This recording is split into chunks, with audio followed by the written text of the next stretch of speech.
Now from Atlanta News First Plus, this is Sports Tonight.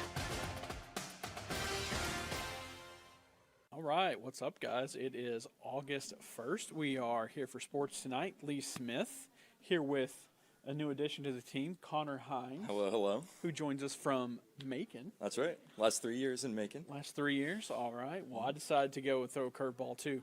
I've got my man stash right here. Not a mustache, man stash. Already taking grief for that. I know. A lot of people. In the a lot workplace. of people. I think it looks all right. Team mustache, man. It's hard to do mustache, and it can certainly go wrong pretty fast. That's right. But I think it's okay. I think it's all right. I like it. Got to work out a little bit of time, and then everyone get used to it. It'll be all right.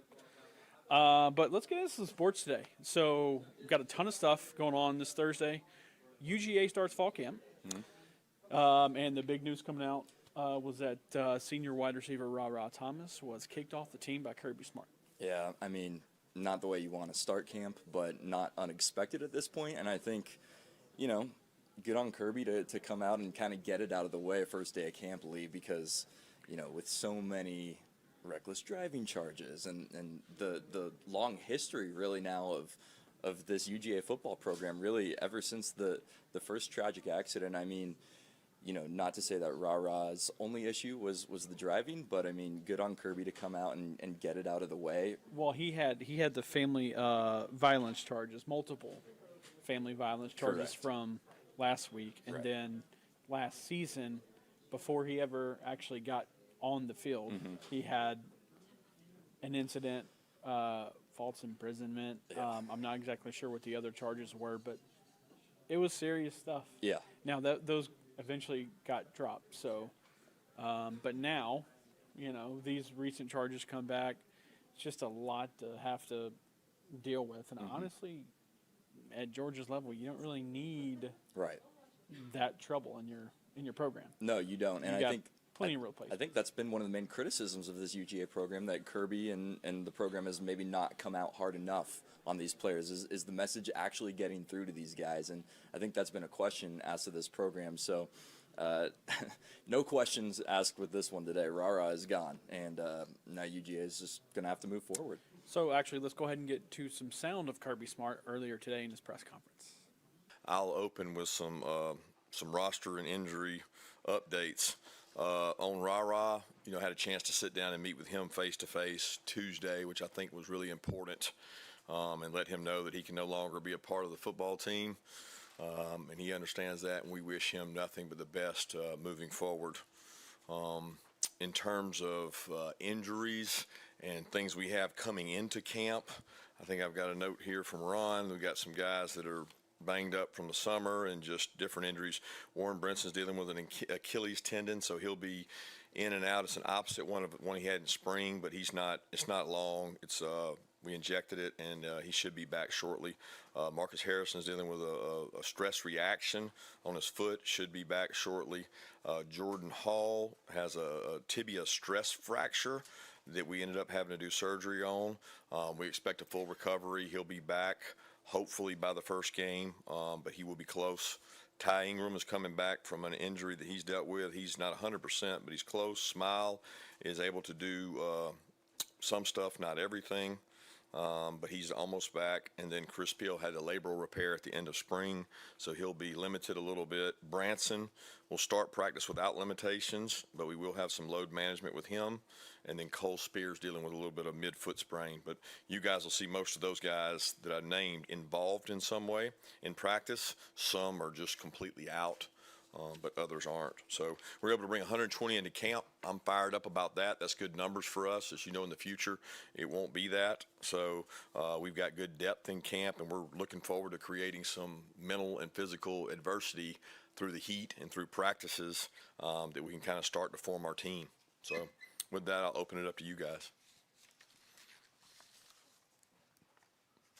Yeah, Coach, what's something going into camp that you don't necessarily know for a fact about your team that you're hoping to have an answer about prior to the first game? That last statement, what's our response going to be to the mental and physical adversity they face? I don't know that in spring practice you can simulate that. We try to simulate it in the summer conditioning program, but it's not the same as having all these pads on, helmets on, equipment on, and I can't simulate the heat they're going to have with that equipment on. So I don't know how this team's going to respond to when stuff gets hard and stuff gets tough and guys start complaining to each other and they're not running and they're not getting to the ball and practice is tiring. But that's what camp is. Our introduction last night was very deep into why do you have a training camp? What is the purpose of a training camp? It's to build the toughness within our team.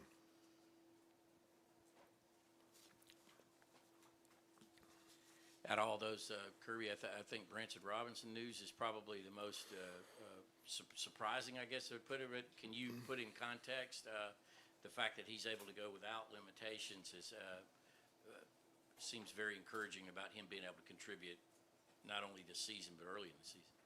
Well, I don't know what the number of months is. It seems like it's almost a year because it happened preseason last year. So I think it's not a shock to me that he's able to start and go without limitations. But the load management is critical because you can't take someone who hasn't done everything and just throw them into everything. So we have to be smart about that. But it's certainly promising because I thought going into I forget what practice it was. He got injured last year, but he was having a really good camp. He looked really good, and I remember thinking, "Golly, this guy was getting ready to, have a great season, great camp." And then he has to go back, and you forget the blitz pickups. You forget all the things that he missed out on that he didn't get a chance to do that he'll be doing now. And I know he's looking forward to it. We're excited to get him out there. Kirby, with the NCAA allowing support staffers to coach on the field, games and practices, what does that mean in terms of how does it look for you guys out there, this August? Well, we'll use more coaches now and have the ability to maybe move some coaches around in terms of if you've got one drill going on, you've got another person that's allowable coach that maybe has really good experience coaching or knows our system to be an extra set of eyes, ears, and coach guys. So we're excited about that. I'm excited. Some of the special teams periods, we're going to be able to take kids that aren't in special teams, where we had a lot of our coaching dedicated to special teams. We have people on the outside now that may be able to do special teams and free our coaches up to give a little time to guys that aren't in, like skill development. A guy can go over there and work on things he needs to work on and not lose time. So it's helpful organizationally to do that.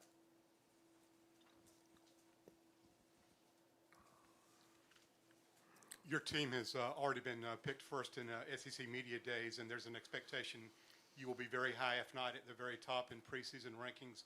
This is not necessarily new for your team the last few years. Does that familiarity help you and your players deal with the expectations that come with these picks? Yeah, I don't feel like we're familiar with it because we just don't pay attention to it. You guys are probably more familiar with it than we are in terms of well, that's the expectation. They're going to start the season top 5, or they're going to be predicted to win the East or West when it was there, or they're going to be predicted to win the SEC. I've never honestly paid any attention to it, and we don't talk about it as a team. So, the expectation is we're going to develop and worry about today's day and not really, we don't think about that. Coach, over the summer, were you able to identify any team leaders, and do you still operate with a leadership council? And if so, how is that made up? Yeah, we identify with team leaders, and we have groups within our team that are leadership. And I don't divulge what I do individually with players or with a group, but that's something that we've always employed. And we can't develop leadership at the top if you don't start with kids when they enter. And that's part of our school session process. That's part of our leadership training we do and where we take guys in the summer. And we've definitely started that. And that's very important. And we think it's a key to our success, which is mindset over muscle. Kirby, obviously Rara was one of the veterans in that receiver room. What do you make of this receiver group now that Rara is no longer a part of it? Well, we've got a lot of guys that are pass catchers back. We've got a lot of guys that have played with Dylan Bell, Arian, Colby for another team has played. Dom's been very successful and got a lot of catches. So, we have depth at the top. I think we've got to find more guys that can contribute in that room. Maybe they haven't had their opportunity. Maybe they're talented and pick things up quickly. We have several guys that came in from the portal with Mike Jackson and London. So I'm looking forward to see the opportunity that each one gets to grow and get better, and it really starts today. But I'm fired up about that group because we got a good group of protectors around them, a good quarterback to get them the ball, and a good group of tight ends. Kirby, we're still waiting on a tiebreaker for the SEC who goes to the championship. How much input did coaches have on that? Zero that I'm aware of. I mean, it's not something that we've talked about or concerned ourselves with. It gets so deep and so far that I think the Big 12 kind of has had that come up, and people have learned from the way they made their tiebreakers, and very little does it get past the first 3 or 4 tiebreakers. Yeah, Kirby, with the defensive line, it seemed like you mentioned several defensive linemen that are dealing with injuries and stuff. Just one, what is the state of that group as you head into camp? And two, how do you work to, I guess, continue getting more out of guys like Nazir, like Warren, who have been here for so long, it seems like? Well, they have been here a long time. I'm pleased with where they are in terms of Warren's dealing with a little nagging injury that he's dealt with, and he'll push through that. Nas has been great. We got to get the young guys ready to play. You never have enough defensive linemen. So just from the jump street, we got some big bodies in that room, but we got some inexperienced big bodies. So it's really important that we establish depth, that we're looking at a potentially longer season.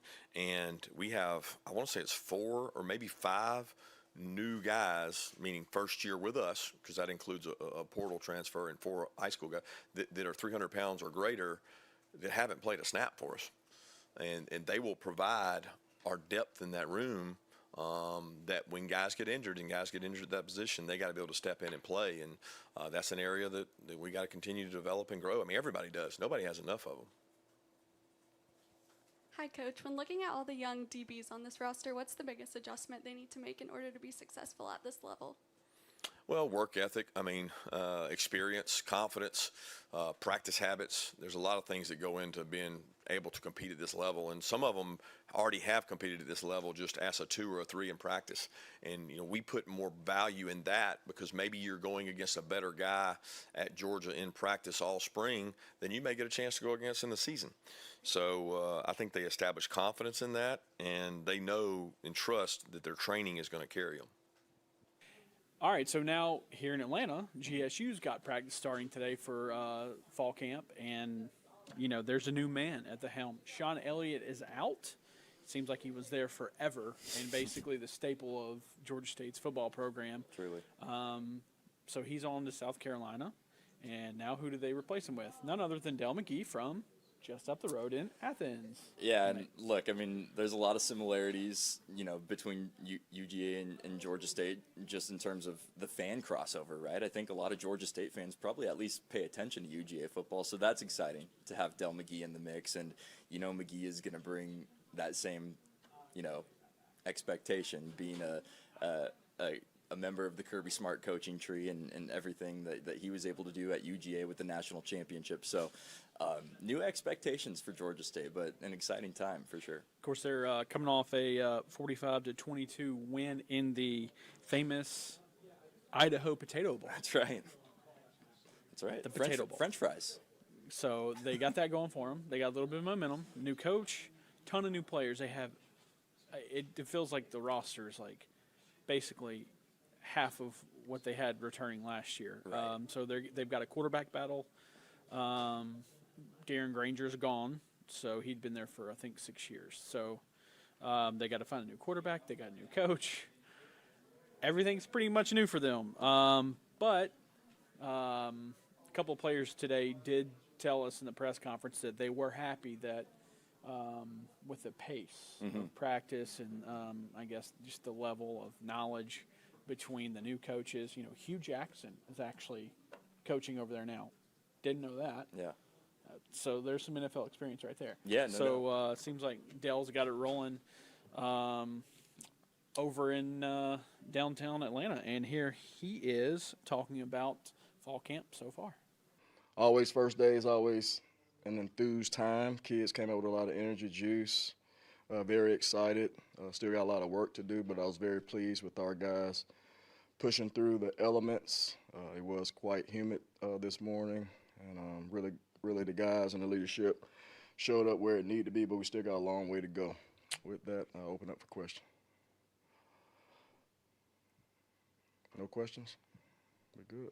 How did it feel to, we've talked so much, you've had media days and all these different press conferences, but now you're finally on the field with the guys. How did it feel first day? It was great. Like I said, that's the main part of camp is to kind of get some continuity, get some bonding and connection, find out who's going to push through the elements, who's going to become a leader and be that vocal piece on both sides of the ball that you need. Our coaches getting on the same page with one another, just the transitions and intensity and the attention to detail that's required for us to be successful, I thought was a good first day. We still got a long way to go from that standpoint, but we kind of slacked off as practice went on. I think the break helped us to regain our focus, and like I say, I appreciate the kids for finishing through those elements. What's your message to your team about this time of year? What's kind of the start of camp, start of practice message? Yeah, our theme this camp has been habits, creating great habits, on and off the football field, being on time, making sure we develop mental and physical toughness, and connecting as an entire organization. So those were the three bullet points for our goals to get through camp. If we can connect and grow closer together, if we can learn the habits of how to be a pro, how to do a walkthrough, how important it is in film study to pay attention, to not fall asleep, and just get every single detail that we can from every unit, then we're going to move in the right direction. Just like anywhere, you have to hit the ground running, but I feel like you had to do that more so than a lot of people, and it was a fast start for you. How do you feel like it's gone since that point? It's going fine. It takes what it takes. We don't create any excuses. I think our coaches did an outstanding job from spring to transition into summer to acquiring new players, and now we got a new team, and now we got to get this team ready to play on August 31st. But we're trying to keep the main thing, and that's just each day. So the rest of the day we got meetings and walkthroughs, got to make sure we're locked in there, and then we'll transition in tomorrow. You mentioned it a little bit. The coaches have gone out, done the work, gotten some players to come here. So these transfer players, you have a lot on the roster. How can that be beneficial for you this fall? It's beneficial because we brought in competition. I feel like we got competition at every single position. We really don't have a quote-unquote depth chart. We call it a rep chart. We're going to try to provide reps for the entire team so we can develop, evaluate, and then identify who's going to win those starting jobs. And it all starts with how you do everything. Are you making mistakes? Do you play clean football? Do you make the checks? Can you secure the football? Who can we trust with the ball? And then it's up to the coaches to evaluate what has processed and then put our players in the best situation and provide the players touches that warrant those touches by what they do on the field. You mentioned getting the team ready for August 31st. What does it do for your team to start with, such a well-known program that's right up the road? Oh, it's great for our program. Coach Key's done a tremendous job there. Got much respect for him. He kind of comes out of the same Saban, Coach Smart tree, so I understand they're going to work just like we are. And we're just really going to focus on today and make sure we keep the main thing the main thing. Coach, how much, so much has been gone into gathering the team that you see and the recruiting. How much do you look forward to just getting down to the X's and O's and football on the field? I feel like the X's and O's will take care of itself with time. We're still in a install mode, so there's a lot being thrown at our kids, so they're going to make mistakes because we're going to throw a lot at them and challenge them in that way because we're preparing to see multiple things. So we got to prepare our defense for certain things, and our defense has to prepare our offense for certain things. So it's a team approach. My main thing with the new team is making sure we get connected, know one another, know each other's whys, so we can build upon that and make sure we're playing for our brother, know why we're playing for our brother. You have a pretty crowded quarterback room. I think at 5 on the roster. What does a player have to do or what are you looking for in that starter to earn that position to be the starter heading into that contest? What are some things they're going to have to show you? Yeah, definitely making the correct reads in the passing game, checking to the correct run in the run game. Then how do you lead the offense? How do you respond to adverse times? Because that's all, as we all know, that's one of the toughest positions in football. Just looking for how they respond, how they lead, who can grow and minimize mistakes and play clean football. At the end of the day, we got enough players.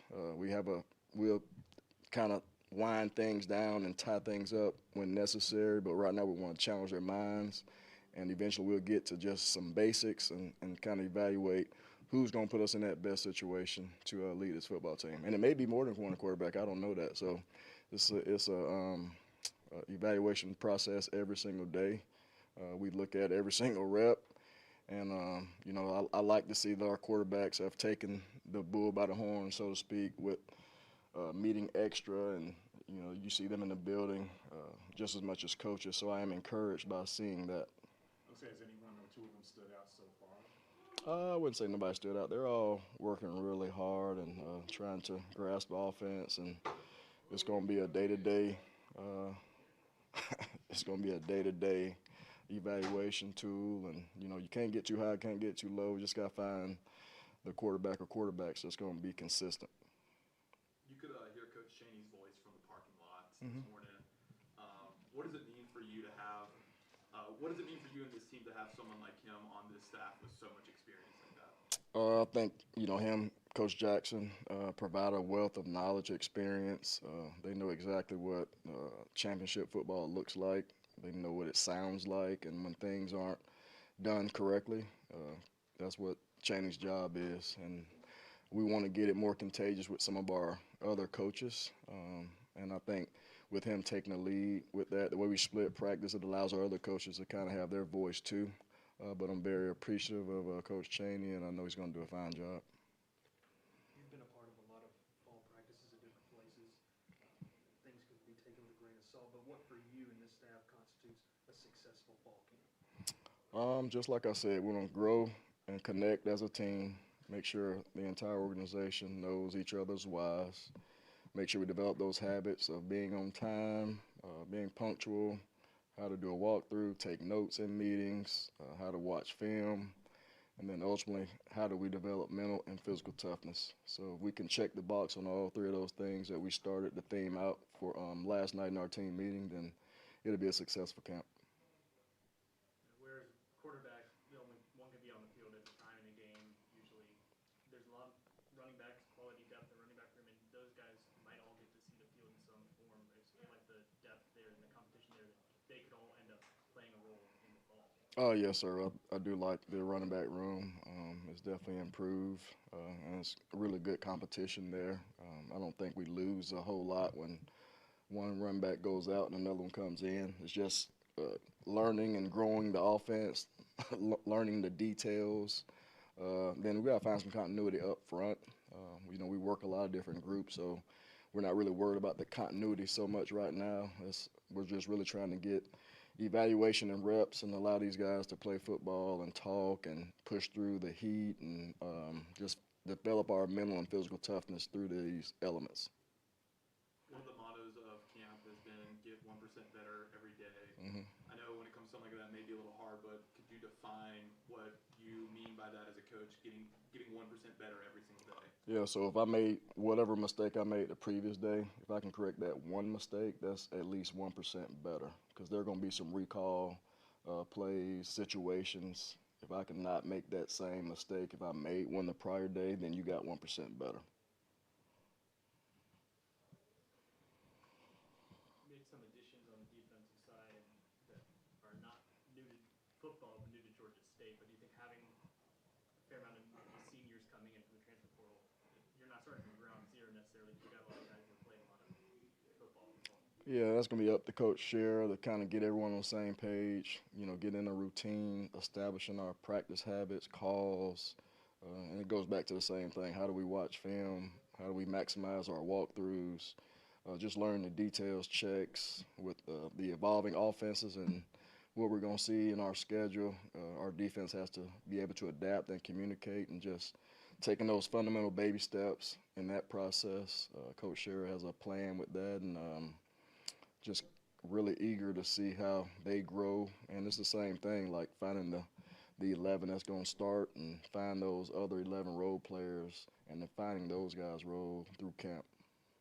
Just talking about Coach Jackson, just the short time he's been here already, just the influence he's had on you, kind of how to learn how to delegate things for the first time.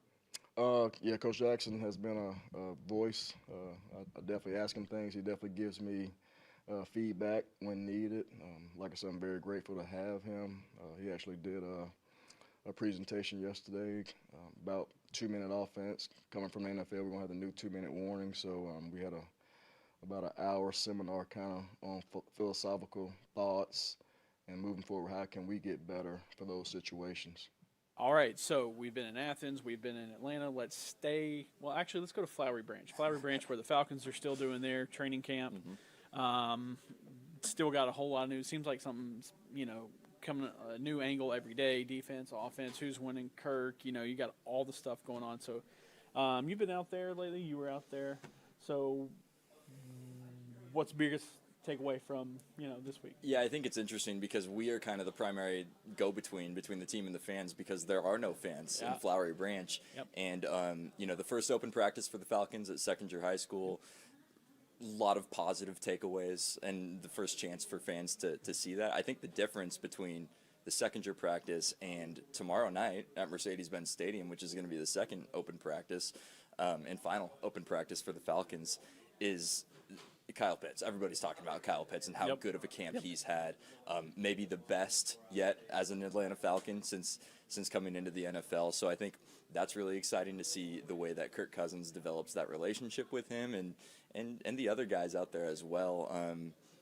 Just a lot of positive vibes at training camp right now, and another chance to see that for the public tomorrow at the Benz.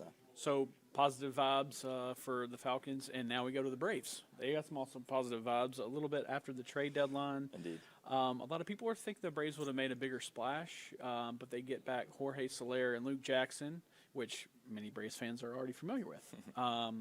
Obviously, 2021, Jorge Soler, the most just absolute monstrous shot in a World Series that I think I've ever seen. Yeah. And we were actually there in person, and it was just that place went like dead silent. Yeah. Like it was insane. But he's back with the team. They're trying to add a little bit of depth in the outfield for him. He actually hasn't played in the outfield this year. He's just been the DH, so we'll see how that goes. But Alex Anthopoulos trying to do something. Didn't necessarily have the cap. Didn't have the right numbers, but the team won 2 out of 3. Wait, in Milwaukee, right? 2 out of 3. Yeah, and now they've got Miami tonight. Yep. First for 4 game Marlins. 4 game set with Marlins. So